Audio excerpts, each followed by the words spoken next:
새해 되면 다들 걷기 운동 해야지 하시잖아요. 네, 많이들 결심하시죠. 근데 이게 걸을 때마다 무릎이 좀 시큰거리거나 불편하다는 분들이 꽤 있으시더라고요. 맞아요. 생각보다 흔한 문제입니다. 그래서 오늘은 저희가 받은 유튜브 영상들, 주로 피트니스 전문가나 정형외과 교수님들 자료인데요. 이걸 바탕으로 어떻게 하면 무릎 안 아프게 건강하게 걸을 수 있을지 좀 깊이 얘기 나눠볼까 합니다. 네, 좋습니다. 걷기가 뭐 거의 만병통치약처럼 좋다고들 하지만요. 사실 제대로 걷는 방법을 아는 건 또 다른 문제거든요. 그렇죠. 방법이 중요하죠. 네, 잘못 걸으면 오히려 무릎에는 독이 들 수도 있으니까요. 오늘 이 시간에는 어떻게 걸어야 내 무릎을 좀 아끼면서 건강 효과는 제대로 볼 수 있을지 한번 알아보겠습니다. 그냥 걷는 거랑 이 건강하게 걷는 거, 이게 구체적으로 뭐가 다를까요? 자료 보니까 특히 빠르게 걷는 게 중요하다고 하더라고요. 아, 네. 속도, 중요한 포인트입니다. 뭐 1조에 1m, 시속 한 3.6km 정도? 그게 기준이라고? 네, 맞아요. 그 정도 속도가 어떤 건강 지표가 될 수 있어요.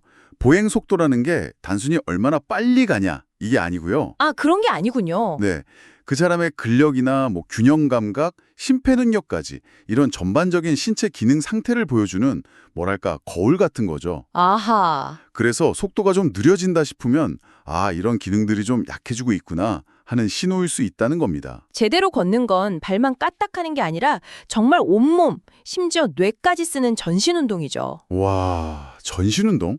그렇다면 결국 건강한 걸음은 바른 자세에서부터 시작되는 거겠네요. 정확합니다. 영상에서도 딱 그 말을 하더라고요.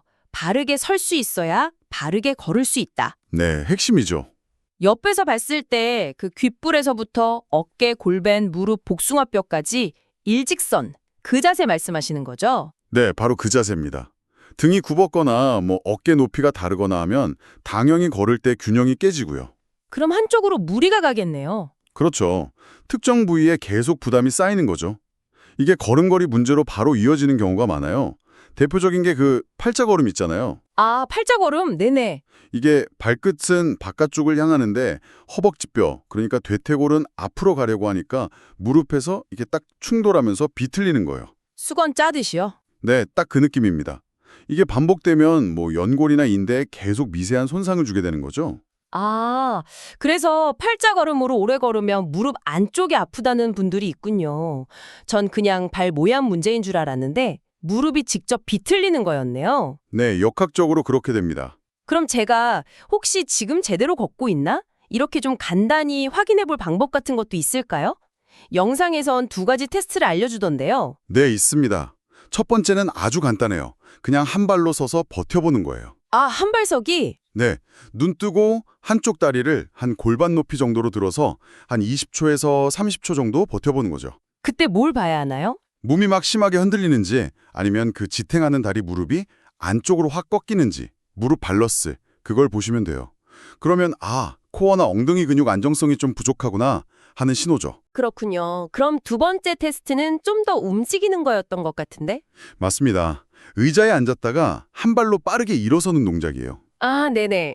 의자 끝에 살짝 걸터 앉아서요.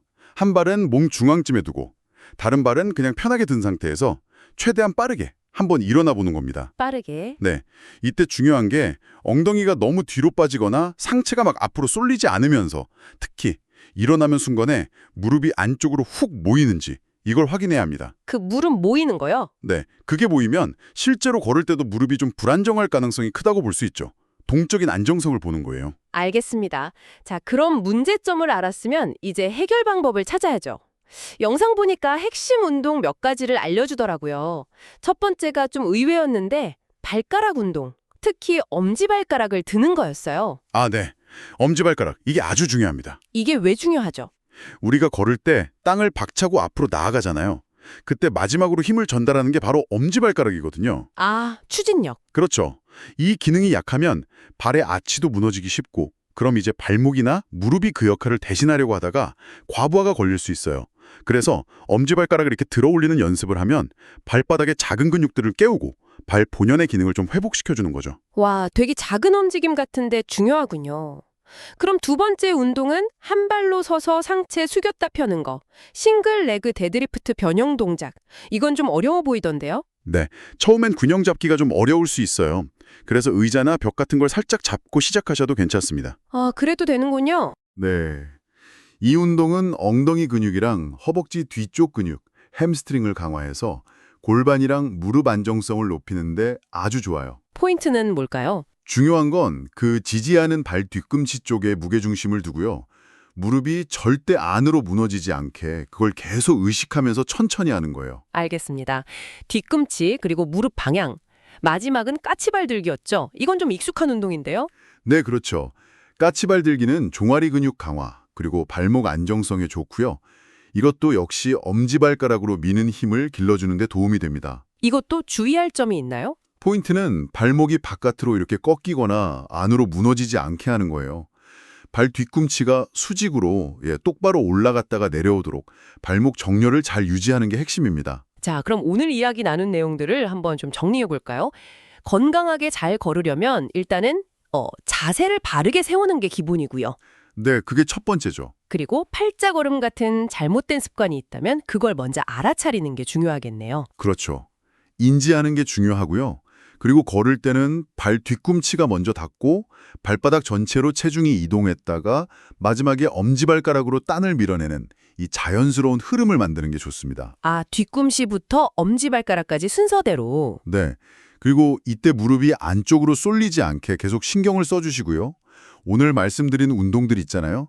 이걸 꾸준히 해서 관련 근육들을 좀 단련시켜 놓으면 이런 바른 움직임이 점점 자연스러워질 겁니다. 결국에는 꾸준히 연습해서 몸이 좋은 움직임을 그냥 기억하게 만드는 거군요. 맞습니다.